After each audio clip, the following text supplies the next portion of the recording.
Formula ఈ car race కేసులో ఏ3గా ఉన్నటువంటి హెచ్ఎండిఏ మాజీ చీఫ్ ఇంజనీర్ బిఎల్ఎన్ రెడ్డిని ఈరోజు ఈడీ విచారించనుంది. ఇవాళ బిఎల్ఎన్ రెడ్డిని విచారించిన ఈడీ రేపు జనవరి 3న అరవింద్ కుమార్ను ఐఏఎస్ ఆఫీసర్ అరవింద్ కుమార్ను విచారణ చేయనుంది.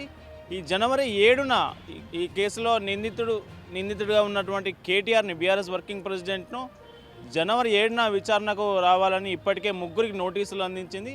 అయితే ఫెమా ఉల్లంఘల్ ఏసీబీ కేసు ఆధారంగా ఫార్ములా ఈ కే రేస్ వ్యవహారంలో ఏసీపీ నమోదు చేసిన ఎఫ్ఐఆర్ ఆధారంగా ఈడీ రంగంలోకి దిగింది. ఫెమా ఉల్లంఘనలు జరిగాయనే ఆరోపణలతో ఈడీ వీరి ముగ్గురికి నోటీసులు అందజేసింది. నోటీసుల ప్రకారం తొలుత ఇవాళ బిఎల్ఎన్ రెడ్డిని విచారించనుంది.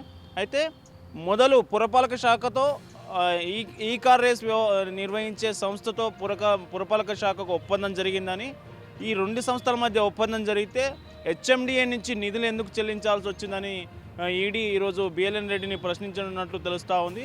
అయితే రెండు ఇన్వాయిస్ల ప్రకారం, మొదట ఇన్వాయిస్ ప్రకారం 23 కోట్లు, రెండో ఇన్వాయిస్ ప్రకారం 22 కోట్లు, మొత్తం 45 కోట్లు చెల్లించి ఆ సంస్థకు, విదేశీ సంస్థకు చెల్లించినట్లు ఈడీ గుర్తించింది. అయితే ఈ విదేశీ సంస్థకు చెల్లించిన నగదు ఇక్కడ రాష్ట్రంలో కానీ అటు ఆర్బీఐ నిబంధనల ప్రకారం కానీ చెల్లింపులు జరగలేదని ఈడీ గుర్తించింది. మొత్తానికి ఈరోజు బిఎల్ఎన్ రెడ్డిని, రేపు అరవింద్ కుమార్ని విచారించనున్న ఈడీ వీళ్ళిద్దరు స్టేట్మెంట్ల ఆధారంగా జనవరి 7న కేటీఆర్ను విచారణ చేపట్టే అవకాశం ఉంది. అయితే ఈడీ విచారణకు సంబంధించి కేటీఆర్ నిన్న స్పందించారు.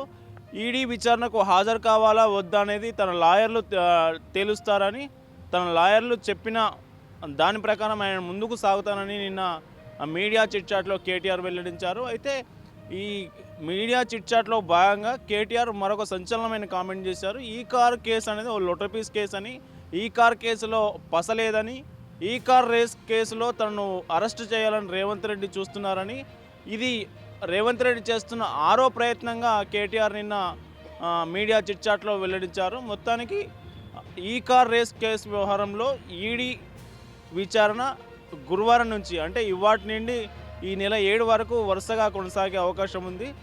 మన ఈడీ విచారణ తర్వాత ఈడీ ఏం తెలుస్తుంది?